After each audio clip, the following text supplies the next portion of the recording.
All right, you came here to learn how to attach or upload a file to your Google Classroom. I'm going to show that to you here real quick. My students had just created word clouds and they downloaded them as a JPEG. I often encourage them to give it a new name, Word Art Cat Cloud, we'll just say. And you'll notice it downloads here into the lower section of your browser, typically. Then you'll just jump right back to your Google Classroom. You'll click the assignment. In this case, it's our word cloud. And you'll want to click the add. And we'll go to a file. And if you've done this just recently, you will notice that your download is right here, and you just pull it in and drag it here.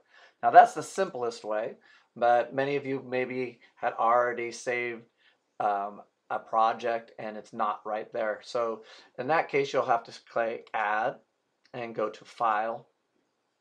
And you're going to have to search through your computer. So I'm going to select, and often it is hidden in some type of file. Could be in your current downloads. That's where I'd search first. But I know on mine I have to go to my C drive, go to my users, and depending if you have lots of users on your computer, but mine is Jeff, downloads, and there's my word art cat cloud, but I've already added that. So I'll do a Mother's Day one, which I had just worked on.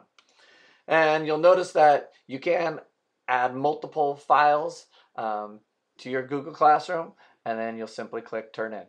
Hopefully that was helpful.